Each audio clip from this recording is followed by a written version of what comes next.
안녕하십니까. 이번에는 이제 이원석 검찰총장이 차기 검찰총장 추천이 어떻게 지금 진행되고 있는가, 그리고 이제 누가 유력하게 거론되고 있는가, 이 문제를 현 상황까지 한번 살펴보도록 하겠습니다. 제가 이제 몇 번 방송을 했는데 계속 한번 이제 취재나 체크를 하기 때문에 이제 또 중간 방송을 하면 지금 현재 7월 15일까지 이제 추천은 다 받은 거예요. 추천은 이제 7월 15일까지 마무리가 됐는데 위원이 이제 위원이 9명이거든요.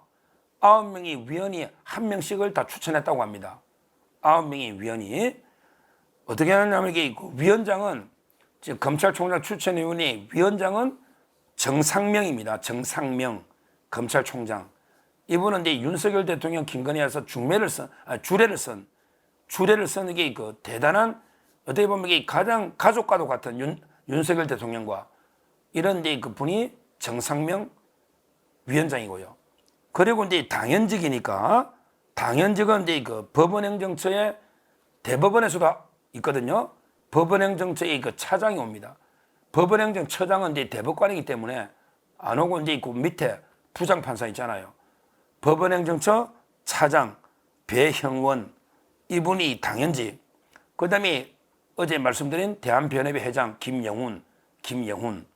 그 다음에 법대 교수들 모임 있잖아요. 법대 교수, 한국법학 교수의 회장 조홍식 3명. 그 다음에 로스쿨 있죠. 로스쿨.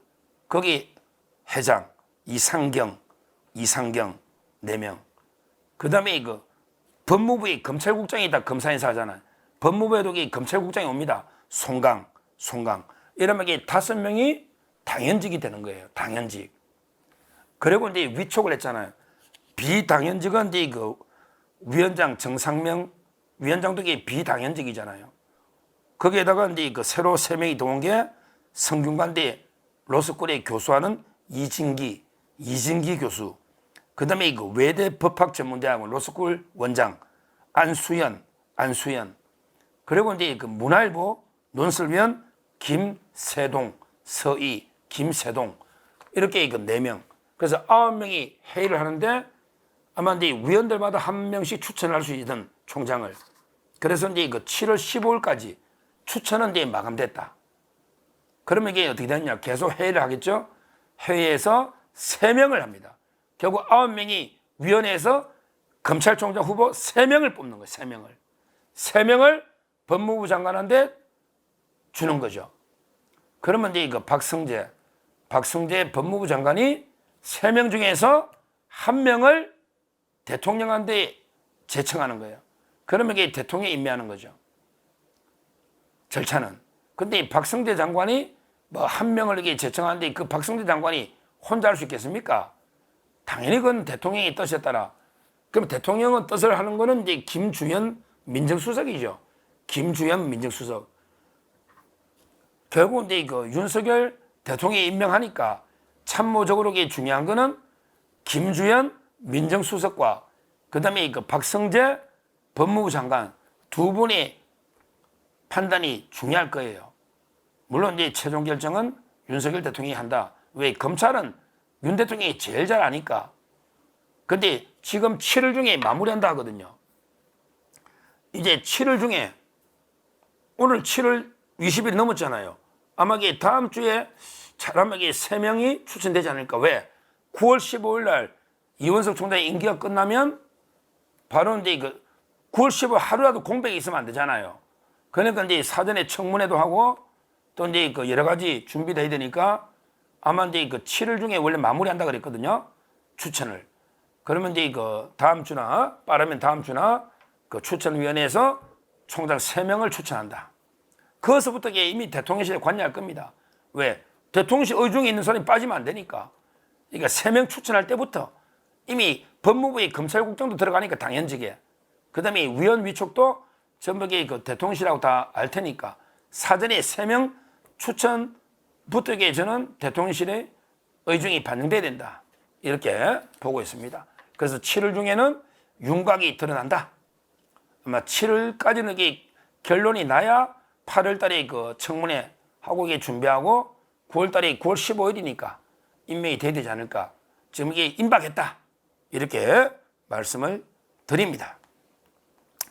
자, 그러면 이게 누가 되느냐? 갈수록 이제 갈수록 계속 그 가장 유력한 후보로는요. 후보로는 이제 심우정 법무부 차관 지금 현재 심우정 이분이 가장 압도적으로 유력하게 거론되는 것은 사실입니다. 여러 가지 이유가 있는데요. 여러 가지 이유가 있는데 그 심우정 이분이 이원석 총장보다 선배예요. 이원석 총장이 27기인데 근데 이분이 26기입니다. 26기. 그러니까 이분이 총장이 되면 사표 내고 나갈 사람이 거의 없잖아요. 만약에 순리대로 가가지고 27기가 이원석이니까 28, 9 만약에 29기까지 내려가 버리면 총장이 그러면 이게 위에 28기나 또 이게 동기들 중에도 사표 내고 나가야 될 사람이 많은데 지금 이게 검찰이 기수가 너무 낮다. 법원의 판사하고 비교해도 너무 낮다. 이런 데 지적이 많은 거예요. 그러니까 이제 올해 이 검찰총장의 기수를 좀 이게 올리자. 그래야지 이게 17기, 18기 박성재 장관이나 그다음에 민정수석이 18기잖아, 김주현. 따라서 이게 균형도 맞추고 법원하고 균형도 맞추고 무엇보다 이게 중요한 게 좀 이게 검찰이 너무 사표 내고 많이 나가니까 지금 이게 너무 검찰이 젊어져도 이게 문제가 있잖아요. 또 이게 경험 있는 지도부가 필요하거든요. 그 점에서 이게 가장 유리한 점은 제가 올려 친수돼 있다 했잖아요. 그러니까 이게 심우정 이분이 26기니까 여러모로 이게 유리한 점이 있다. 그리고 이제 지금 중요한 게 특수통 이제 너무 윤석열 사단 특수통이 다 하니까 이제는 이제 좀 전략 기획이나 이제 일반 형사 또는 전략 기획 있잖아요, 부서 이런 데도 이게 필요한 거 아닌가. 심우정은 이제 모든 요직을 다 거치기는 거쳤는데 주로 이제 전형적인 특수부 통이다 이렇게 보기는 어렵고요. 어렵고 이제 주로 기획통이다. 기획 업무, 인사나 기획 이걸 이게 전문가다 이런 데 평가입니다. 이분이 법무부의 검찰과장도 기획통이죠, 인사. 그다음에 중앙지검의 형사1부장 이게 전국의 부장검사 중에 최선임이거든요. 이런 걸 이게 거쳤잖아요, 심우정. 따라서 이제 전략 그다음에 기획통이다, 인사통이다. 이 점에서도 이게 좀 높은 평가를 받고 있는 이런 데 상황이죠. 그리고 이제 성격도 아주 원만하고 이제 두루 평판이 좋고요. 아버님도 이게 심대평 지사가 심대평 또 윤석열 대통령 선거운동도 많이 도왔다고 합니다. 여러모로 이제 많이 압도적 거론되는 건 맞는데 다만 이제 이 치세맥이 검찰이 조용한 치세에서는 뭐 흠잡을 데 없는 게 후보는 맞죠. 다만 이제 난세가 또 있거든요. 난세는 이제 지금 워낙 검찰이 위기고 지금 이게 이재명도 구속하고 문재인도 구속하고 많은데 이렇게 좀 무난하게 왔고 물론 이제 문재인 때 약간의 불이익은 받았지만 문재인 때도 이게 아주 못 나간 건 아니에요. 막 그냥 한동훈처럼 이렇게 기한 가거나 막 이렇게 아주 못 나간 건 아니기 때문에 또 이게 일부에서는 야 문재인 때도 이게 그냥 검사 생활 무난하게 했는데 이게 되느냐 이런 이제 지적이 일부 있다는 거. 따라서 이제 뚜껑은 열어봐야 되겠다. 이렇게 평가를 합니다. 그 다음에 총장에서 원래는 이제 29기로 내려가서 송경호 쪽으로 갈라 했던 거죠. 그러니까 송경호, 이게 문제예요. 그때 이원석, 한동훈, 송경호, 이게 삼각 트리오거든요. 이원석, 한동훈은 이게 동기고요. 그 다음에 계속 따라다니는 게 송경호잖아요. 송경호는 이제 한동훈이 차장할 때 부장, 한동훈이 법무부장 할 때 중앙지검장, 이렇게 따라다녔잖아요. 근데 송경호 서울중앙지검장이 원래는 1순위였는데 지금은 이제 이재명 수사의 전략적인 판단 미스를 했다. 왜? 서울로 다 끌어모아 버렸잖아요. 이걸 지적하는 거예요. 자꾸 이게 나경원 의원이 한동훈 보고 이게 왜 당신 이재명 구속을 못했냐. 이걸 지적하니까 한동훈 측에서 뭐라 하냐면 아니 당신들 상권 분립도 모르냐. 아니 유창훈이 판사가 기각하는데 왜 그게 한동훈 책임이냐. 아니 이재명 구속 못한 게 한동훈 책임이냐. 상권 분립도 모르냐. 이렇게 떠드는데 진짜 이게 그분들이 문제죠. 오히려 우리가 지금 그걸 지적하는 게 아니잖아요. 판사가 영장 기각하는 거, 그런 게 이해가 되죠. 근데 전략적인 판단 미스를 지적하잖아요. 이재명을 이게 그냥 쌍방울 대북 선거면 수원에서, 그 다음에 FC는 성남에서 이렇게 쪼개서 각자 여러 번에게 그 영장 청구해야 되는데 서울로 다 끌어모은 거, 이게 문제가 있다. 이걸 지적하지 않습니까? 한동훈 그때 장관은 이걸 답해야죠. 이원석 총장은. 이거는 상권 분립하고 관계 없잖아요. 그 문제를 지적한 겁니다. 그래서 이제 송경호 이분에게 이재명 구속에 실패한 책임이 있는 거예요. 이원석도 책임이 있고 한동훈도 책임이 있는 거예요. 그래서 이제 차기 총장에서 멀어졌다 이렇게 두 번째로 보면 되는 거예요. 그러면 이제 또 다른 후보들이 있는데 지금 이제 대검 차장 신자용 이분은 이제 28기 저하고 동기인데요. 28기인데 이원석 총장처럼 이게 같은 지역 호남입니다.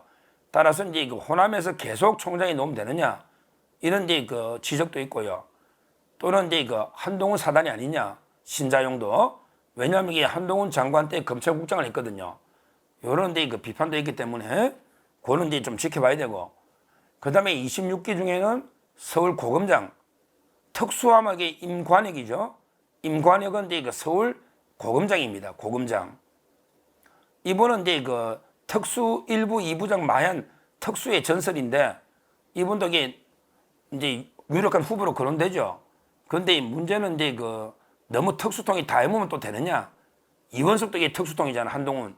따라서 이번에는 인사나 기획 이쪽에 해야 된다. 그래서 좀 약간 비판하는 이런 기류가 있습니다. 임관혁. 그리고 이제 나간 사람 중에 변호사 중에도 거론된 사람이 있어요. 예를 들어 이제 변호사로 나갔지만 이제 총장으로 또 거론되는 분들 있잖아, 장외에서. 뭐 요즘 거론되는 게 최경규. 이분은 이제 지금 변호사입니다. 최경규. 근데 변호사지만 실제 연수원 25기거든요. 또 이게 올라간단 말이에요. 연수원 25기. 이분도 이제 여러 요직을 거치고 이제 대통령하고 신뢰는 아주 있는가 봐요. 최경규. 대통령하고 이제 믿을 수 있는 신뢰 관계는 있는데, 이제 조금 변호사로 이미 나갔기 때문에 가능성은 이제 조금 떨어지지 않을까 모르겠습니다. 하여튼 장 외에서도 거론되고 있고요. 저는 파격적으로 원래대로 내려가면 두 기수가 내려가면 이제 양석조 대검의 반부패 강력부장도 있고 또 수원 고검장 권순정 이런 분들도 있어요. 지금 상당히 많은 분이 아마 이게 추천됐는데 7월까지는 3배수하고 잘하면 법무부 장관이 추천까지 가능하면 7월 중에 추천까지 끝내야 8월 달에 청문회 와서 9월 15일이니까 저는 차기 총장 이게 워낙 중요하다 보니까 제가 이제 그때 흐름에 따라 방송을 하는 겁니다. 왜 그러냐면 이게 조희대 대법원장이 바뀌니까 이제 법원이 바뀌잖아요. 차기 총장이 제대로 바뀌면요. 검찰도 바뀝니다. 검찰이 바뀌어야 되거든요. 그러면 이제 지금 대한변호사협회 김영훈 회장님은 워낙에 법치에 대한 투철한 인식이 있기 때문에 그러면 법조 3륜이 그대로 바뀌는 거예요. 조희대, 그 다음에 김영훈 대한변협 회장, 그 다음에 차기 검찰총장. 막중한 역할입니다. 워낙에 중요한 역할이에요. 민주당은 검사 탄핵하면서 없애야 되게 됐다 이러고 있잖아요. 이걸 검찰청을 지켜내야 됩니다. 막아내야 됩니다. 그리고 이재명 문재인 수사를 마무리 지어야 됩니다. 얼마나 중요한 차기 총장입니까? 그래서 검증이 철저하게 필요한 거고요. 제가 이제 계속 추천위원회 무료도 보고 주위에 취재도 해보고 이걸 보고 이제 방송을 하는 거고요. 아마 이게 조만간 다음 주에 빠르면 정해지지 않을까. 그래서 이제 방송을 하니까 앞으로 새로운 소식이 있을 때마다 실시간으로 수시로 신속하게 방송을 하도록 하겠습니다. 감사합니다.